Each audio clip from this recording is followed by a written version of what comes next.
Olá, pessoal, bom dia. Hoje nós iremos dar continuidade à nossa aula e iremos falar sobre o conto. É o assunto desta semana que está lá no livro de vocês. Bora lá.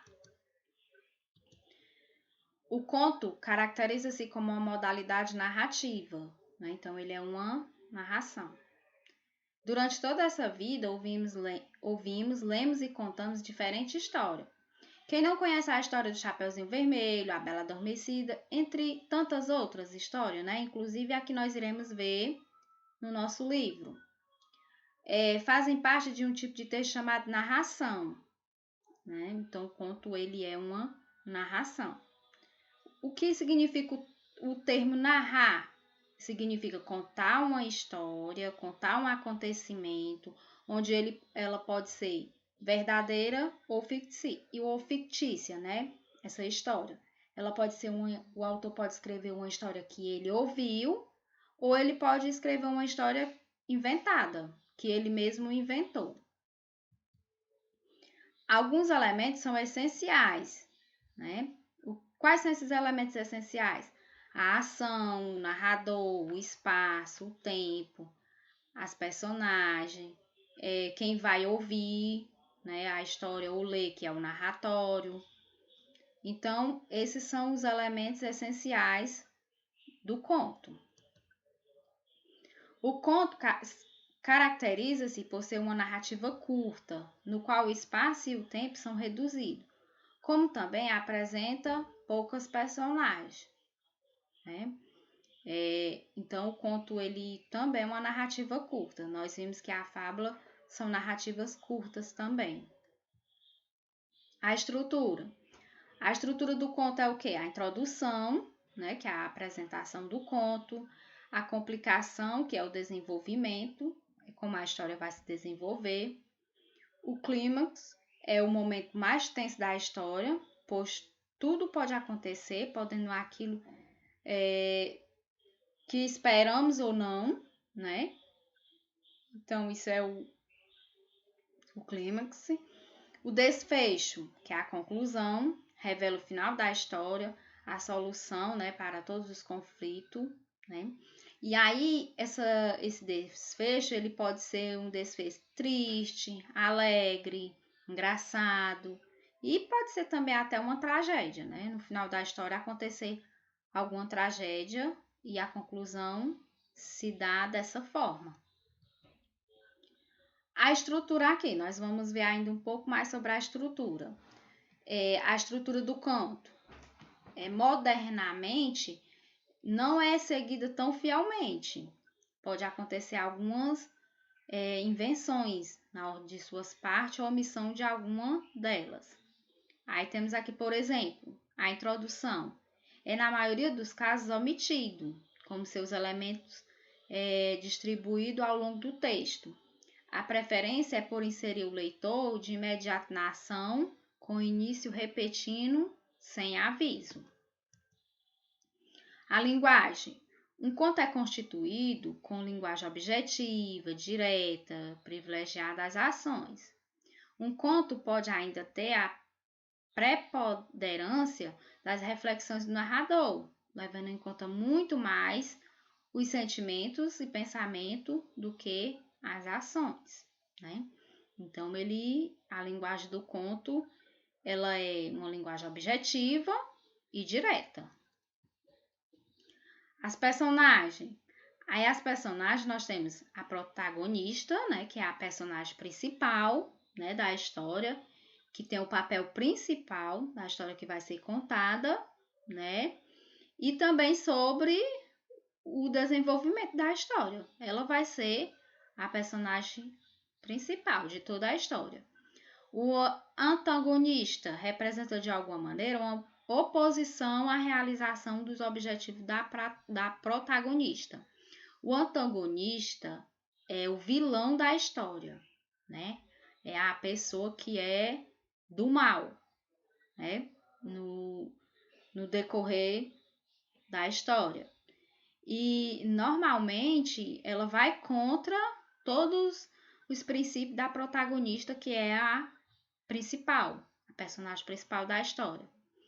O figurante é um ser necessário para criar a ilusão de uma realidade, mas secundário na história. É um personagem que ele tem o quê?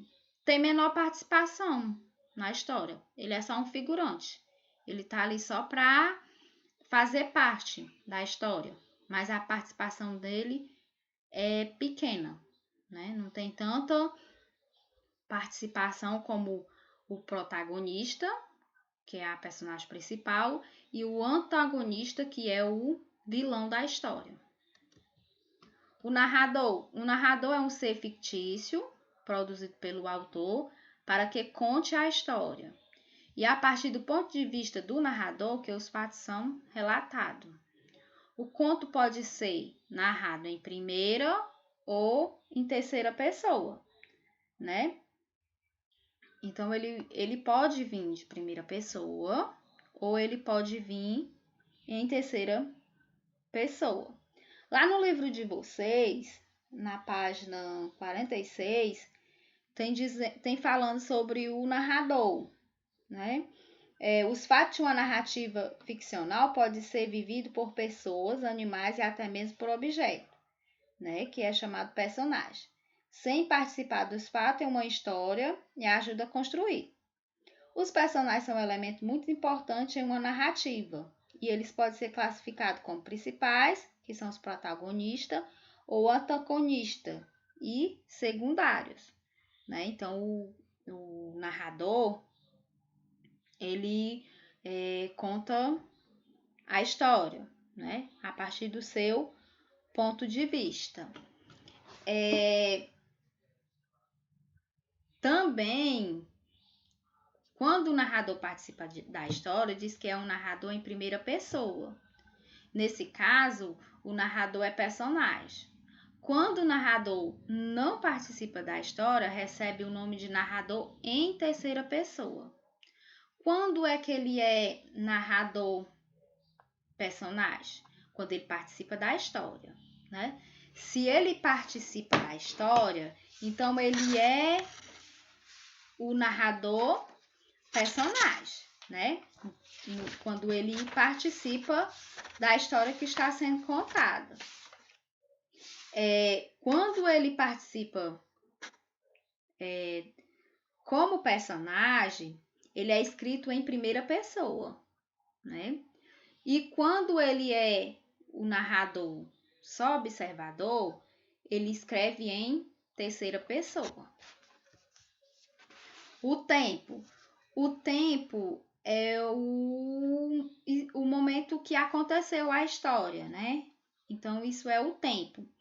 O tempo designa o quê? O ano, o século, né? Que passa a história, que se passa a história.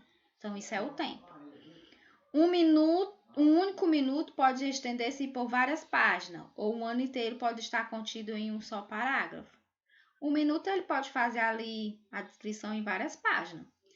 E também ele pode fazer, né, um parágrafo inteiro durante um ano. Ele vai descrever lá o parágrafo em um ano.